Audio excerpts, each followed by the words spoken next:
welcome to this tutorial. In this tutorial we are going to discuss what the if else statement is in JavaScript, and the lecture will be delivered by Sir Bakar Bhatt. So let's start with the जो topic. Conditional statement है उसमें जो keyword इस्तेमाल हो रहे हैं, ठीक है, वो कौन से कीवर्ड है? इफ़, ठीक है, एल्स, ठीक है, उसके बाद एल्स इफ और उसके बाद स्विच।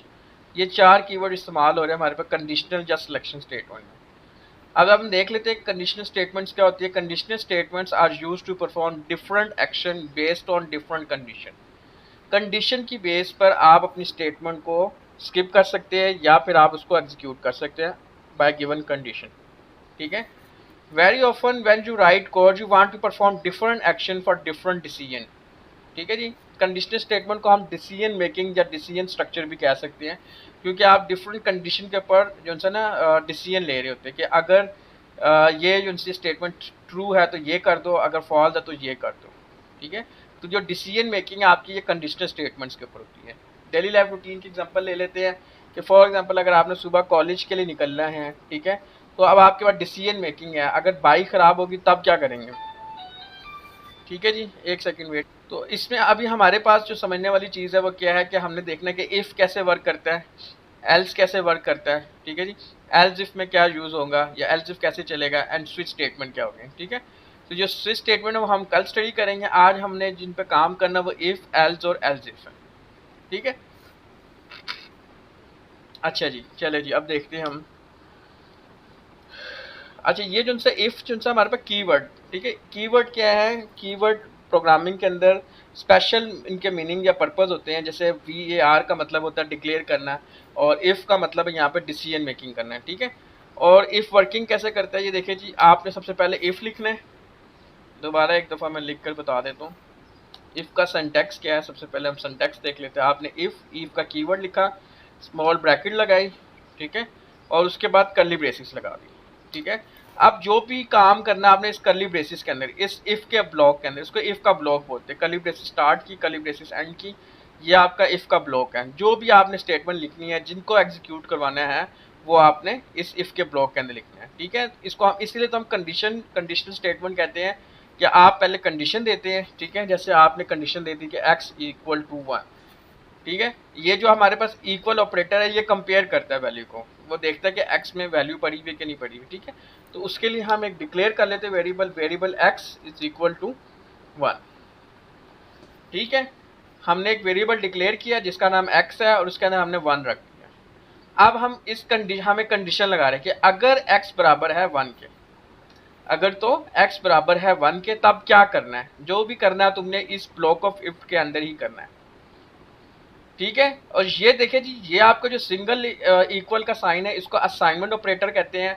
ये वैल्यू को असाइन करता असाइन है, है ये। ठीक है। और ये जो दो आपके पास आ रहे हैं इसको बोलते हैं इक्वल ऑपरेटर। ये कंपेयर करने के लिए इस्तेमाल किया जाता है। अब कंपेयर क्या है कि x के अंदर जो भी वैल्यू है वो कंपेयर करेगा इस 1 के साथ। अगर तो इसके अंदर भी 1 है, इसके अंदर भी 1 है, तो इसका मतलब क्या है? कंडीशन ट्रू होगी, ठीक है। और बेसिकली क्या होता है कि आपके पास इस ब्रैकेट के अंदर एक एक्सप्रेशन होता है जो इवेल्युएट होना है। इस ब्रैकेट के अंदर क्या है? एक एक्सप्रेशन होता है जो इवेल्युएट होना है। इवेल्युएट होने के बाद फाइनल आउटपुट क्या होगी? या तो 0 होगा या 1 होगा, ठीक है। प्रोग्रामिंग के अंदर इफ के अंदर अगर आप जो भी एक्सप्रेशन देते हैं वो इवेल्युएट होने के बाद या तो 0 रिटर्न करेगा या 1, इसके अलावा कुछ रिटर्न नहीं कर सकता। 0 का मतलब है फॉल्स, 1 का मतलब है ट्रू, ठीक है। तो अब ये वैल्यू से एक्सप्रेशन इवेल्युएट हुआ है, x बराबर है 1 के, इट्स मीन यहाँ पर क्या आ जाएगा? 1 आ जाएगा, ठीक है। जब तक इफ के अंदर 1 है इट्स मीन इफ ट्रू है, कंडीशन एग्जीक्यूट हो, मतलब आपकी जो भी स्टेटमेंट है उसने एग्जीक्यूट होना ही होना है। लेकिन अगर इस इफ के अंदर 0 आ जाएगा तो इसका मतलब है कि ये जो आपकी कंडीशन है वो फॉल्स हो चुकी है। अब वो ये इफ का जो ब्लॉक है ना, ये वाला जो ब्लॉक है वो इसको नहीं चलाएगा। वो इसके अंदर जितनी स्टेटमेंट है, जैसे मैं यहाँ पर लिख भी देता हूँ डॉक्यूमेंट डॉट राइट, ठीक है, if condition UNDIT condition is true, ठीक है। इफ कंडीशन इज ट्रू, ये तब स्टेटमेंट चलेगी जब आपकी कंडीशन बिल्कुल ट्रू होगी। मतलब ये स्टेटमेंट तब चलेगी जब आपकी कंडीशन ट्रू होगी। और यहाँ पर मैं अगेन एक लिख लेता हूँ डॉक्यूमेंट डॉट राइट और यहाँ पे लिख लेता हूँ आफ्टर इफ कंडीशन। ठीक है जी, ये स्टेटमेंट चलनी ही चलनी है। ये कौन सी स्टेटमेंट? सीक्वेंस स्टेटमेंट है, सीक्वेंस स्ट्रक्चर की स्टेटमेंट है। यानी कि आपके पास लाइन नंबर 1 चलेगी, लाइन नंबर 1 के बाद जैसी लाइन नंबर 10 के बाद जैसी लाइन नंबर 11 है, तो लाइन नंबर 11 इस कंडीशन के ऊपर बेस कर रहा है। अगर तो लाइन नंबर 11 ट्रू है तब आपके पास लाइन नंबर 12 और लाइन नंबर 13 चलेगी। अगर तो ये कंडीशन फॉल्स है तो आपके पास लाइन नंबर 11, 12, 13 नहीं चलेगी, बल्कि लाइन नंबर 14 का जो भी आउटपुट है वो चलेगी। ठीक है, तो इसी को आप कह रहे थे ना कंडीशनल या सिलेक्शन स्ट्रक्चर, कि आप अपनी मर्जी से स्किप कर सकते हो बाय गिवन कंडीशन। कंडीशन की बेस पर आप स्टेटमेंट को स्किप कर सकते हो। अब स्टेटमेंट आपकी जो से रूटीन वाइज या सीक्वेंस वाइज नहीं चल रही। ठीक है, आपका जो कंट्रोल फ्लो वो पहली लाइन चलेगा, उसके बाद सेकंड पे जैसे ही आएगा वो कंडीशन देखेगा। अगर तो कंडीशन ट्रू है तो लाइन नंबर 12 को चलाएगा, अगर कंडीशन फॉल्स है तो वो फिर लाइन नंबर 12 को स्किप कर देगा, वो चलाएगा ही नहीं।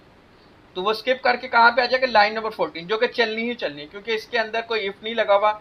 या आपकी सीक्वेंस स्ट्रक्चर वाली स्टेटमेंट है, जो सिंपल स्टेटमेंट है, इसने चलना ही चलना है। इफ चले या ना चले, ये लाइन नंबर 14 वाली स्टेटमेंट चलनी ही चलनी है। तो ये देखिए जी, मैं इसको ब्राउजर पर रेंडर करता हूँ। तो ये देखिए हमारे पास ये H1 की हेडिंग आ गई, जो हमने टैग लिखा था, उसके बाद आ गया after if condition. It's mean कि आपकी जो लाइन नंबर 12 वाली स्टेटमेंट वो तो चली ही नहीं। तो लाइन नंबर 1 की स्टेटमेंट कब चलेगी? जब इसके अंदर 1 आएगा। जब तक इसके अंदर 1 या ट्रू है, ठीक है, तो ये एग्जीक्यूट करेगा। अब देखिए जी, आपके पास दोनों स्टेटमेंट चल रही है। ये तो चलनी थी ना आफ्टर इफ कंडीशन, लेकिन अब ये उस वक्त चली जब आपकी कंडीशन ट्रू है, इफ कंडीशन इज ट्रू। ठीक है, तो आप इसके साथ एक सेकंड एक ब्रेक का टैग भी लगा लें ताकि न्यू लाइन में चला जाए। ठीक है, तो ब्रेक का टैग लगा और ये देखिएगा ये आपके पास न्यू लाइन में आ गई। तो मैं ये बताने की कोशिश कर रहा हूँ कि इफ के अंदर आप जो भी कंडीशन जो एक्सप्रेशन देते हैं ना इवेलुएट होने के लिए, इवेलुएट होने के बाद जो तो 0 आएगा या 1 आएगा।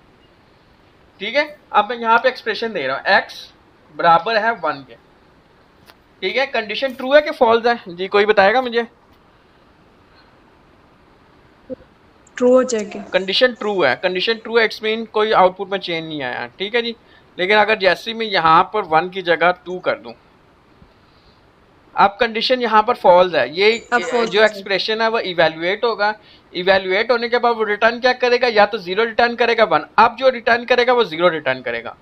ये देखिए, वो देखिए after if condition, it's mean कि आपका जो आउटपुट है वो अब शो ही नहीं हो रही। मतलब लाइन नंबर 12 में जो स्टेटमेंट लिखी थी वो एग्जीक्यूट नहीं हो रही। ठीक है, तो इफ स्टेटमेंट का फायदा भी है, नुकसान भी। इफ स्टेटमेंट का फायदा क्या है कि अगर आपकी कंडीशन ट्रू है ना, जैसा मैं यहाँ पर 2 लिख देता हूँ, तब ही आपके पास आउटपुट आएगी, अदरवाइज आउटपुट नहीं आएगी। इफ जो है सिर्फ और सिर्फ ट्रू में आउटपुट दिखाता है अगर सिंगल इफ इस्तेमाल करते हैं। सिंगल इफ क्या करता है? सिर्फ और सिर्फ कंडीशन ट्रू होने के ऊपर आपकी जो स्टेटमेंट है वो एग्जीक्यूट करता है। कंडीशन फॉल्स होने के ऊपर कोई इंडिकेशन, कोई कुछ भी नहीं, मतलब आपको आउटपुट शो करता। ठीक है, तो ये आपके पास सिंगल इफ है। आप ज़्यादातर ये सिंगल इफ भी इस्तेमाल होता है, लेकिन ज़्यादातर आप क्या करते हैं, आप इफ के साथ एक एल्स भी लगाते हैं। क्या करते हैं? एल्स भी लगाते हैं। जो आपके पास एल्स वाला पार्ट है उसमें देखिए जी, आपने कोई स्मॉल ब्रैकेट नहीं लगाते। ठीक है, जब इफ के साथ आप एल्स का जो पार्ट लिखते हैं ना, इसका मतलब क्या है कि अगर आपके पास, अगर फॉर एग्जांपल आपने कॉलेज जाना है और कॉलेज जाने के लिए बाइक का इस्तेमाल करते हैं, अगर बाइक नहीं है तब आप बस से चले जाएंगे, यानी कि एल्स पार्ट। अदरवाइज क्या करना है? ठीक है, अगर बस भी नहीं है तब आप क्या करेंगे? किसी फ्रेंड को कॉल कर लेंगे। अगर फ्रेंड भी नहीं है तब आप ऊबर करवा लेंगे। वट एवर जो भी आपके पास सिचुएशन बनेगी, जो भी डिसीजन मेकिंग होगा, आप एल्स में जाते जाएंगे। ठीक है, और एक सिचुएशन क्या है कि अगर बाइक नहीं है तो छुट्टी कर लें। ठीक है, तब आपने कहीं जाना ही नहीं है। ठीक है, तो इफ एल्स में क्या होता है कि अगर ये वाली कंडीशन फॉल्स है तब आपका एल्स वाला पार्ट चलेगा।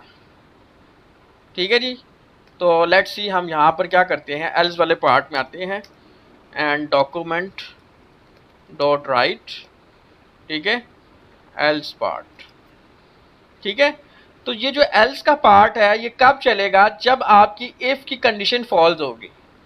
जब आपकी इफ की कंडीशन फॉल्स होगी, फॉल्स होने पे भी मेरे को मैसेज शो करेगा। हाँ, कि भाई ये क्यों नहीं चला। हो सकता है कि भाई वो बताएगा ना कि आपका जो इफ वाला पार्ट है वो क्यों नहीं चला, या एल्स में आ जाएगा कि भाई मतलब ये नहीं चला इस वजह से ये चल रहा है। ठीक है जी, एल्स पार्ट। ठीक है, तो ज़्यादातर आपके पास इफ़ एल्स यूज़ होते हैं कि अगर इफ़ नहीं है तो एल्स में चेक कर लो, ठीक है। तो इफ एल्स में एक फायदा क्या होता है कि अगर आपकी कंडीशन ट्रू है या फॉल्स है, आपको आउटपुट लाजमी मिलेगी। आपकी जो आउटपुट है स्क्रीन पे कुछ ना कुछ शो तो लाजमी होगा। अगर तो कंडीशन ट्रू है या फॉल्स है तब आपके पास आउटपुट आनी ही आनी है, ठीक है। ट्रू केस में इफ वाली कंडीशन, इफ वाली स्टेटमेंट वाली जिनसे आउटपुट है वो चलेगी, फॉल्स केस में एल्स वाली स्टेटमेंट चलेगी, ठीक है। लेकिन जो सिंगल इफ है उसमें क्या होता है कि सिर्फ और सिर्फ ट्रू है तब भी आउटपुट आएगी, फॉल्स में आउटपुट ही नहीं शो होनी, ठीक है। ये चीज क्लियर है आप लोगों को?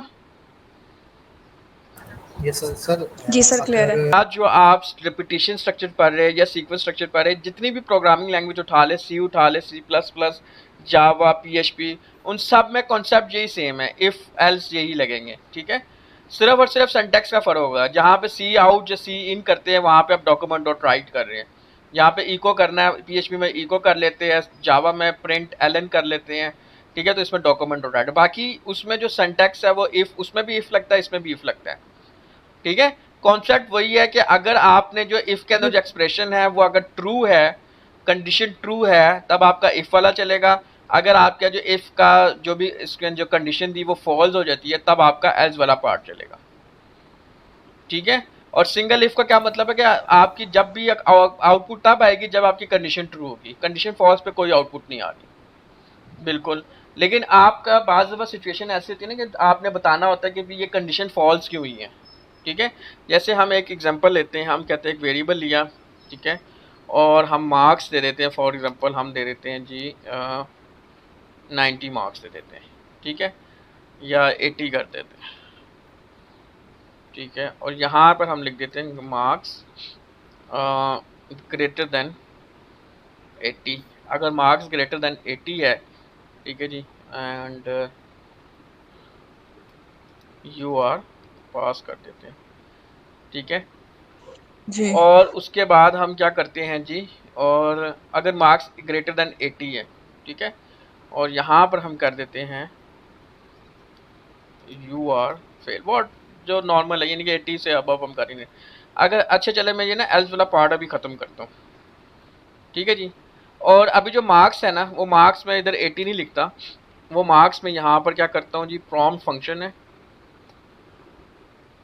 और यहाँ उसके पर थ्रू हम कहते इनपुट हैं इंटर योर मार्क्स। तो जो भी मार्क्स इंटर करेगा वो मार्क्स के वेरिएबल में आ जाएगा, ठीक है जी। Let's see open in browser, enter your marks मैं करता हूँ 55, यहाँ पे तो कुछ शो ही नहीं हो रहा, आफ्टर इफ जी कंडीशन आ गया, ठीक है। तो इट्स मीन मैं यहाँ पर क्या कर सकता हूँ, यहाँ पर मैं आकर कंट्रोल वी कर लेता हूँ, ठीक है जी।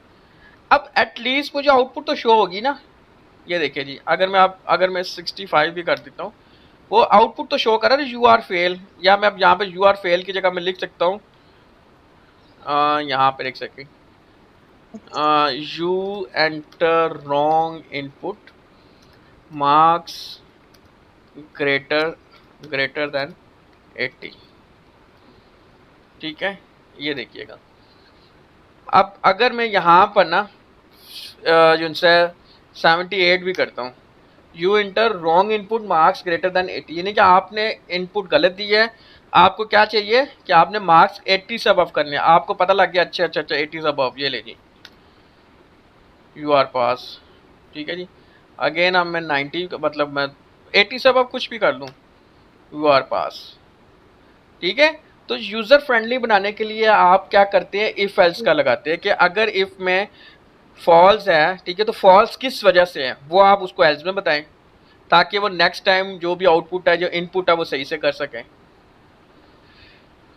सही है, चीज़ की समझ आ गई जी आपको? सर आगे समझ, कि थैंक जो यू। इफ एल्स है उसमें आप जी ना सर अदरवाइज वाली ये ऑप्शन दे रहे हैं कि अगर आपका ये गलत है तो क्यों गलत है आप ये बता रहे हैं, ठीक है। अगर ये है तो अगर ये है तो जी ठीक है, अदरवाइज ये कर दो, यानी कि फाइनल आउटपुट दे दो।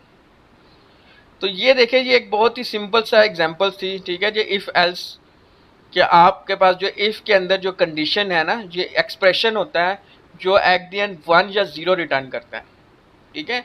और इसमें एक और चीज़ है कि आपके पास इफ एल्स में सिर्फ आपने कंडीशन इफ में देनी है, कई बच्चे ऐसे होते हैं एल्स में भी कंडीशन लगा रहे होते हैं, एल्स में कंडीशन नहीं आएगी, एल्स में उसी की बेस के ऊपर इफेक्ट करेगा। अगर कंडीशन ट्रू है तो ये चले, अदरवाइज एल्स में आ जाए। एल्स में यानी कि आप उसको आउटपुट मतलब आप उसको मैसेज दे सकते हैं कि आपकी इनपुट गलत थी, या आपने ये काम नहीं सही किया, या आपने वो काम नहीं सही किया, ठीक है। तो एल्स के अंदर कोई कंडीशन नहीं देनी है, एल्स आपका इफ के ऊपर ही डिपेंड कर रहा होता है कि जो भी इफ है अगर ये नहीं है तो ये कर दो, यानी कि एल्स के अंदर कोई कंडीशन मतलब आपने कोई कंडीशन नहीं देनी। ये क्लियर है आपको?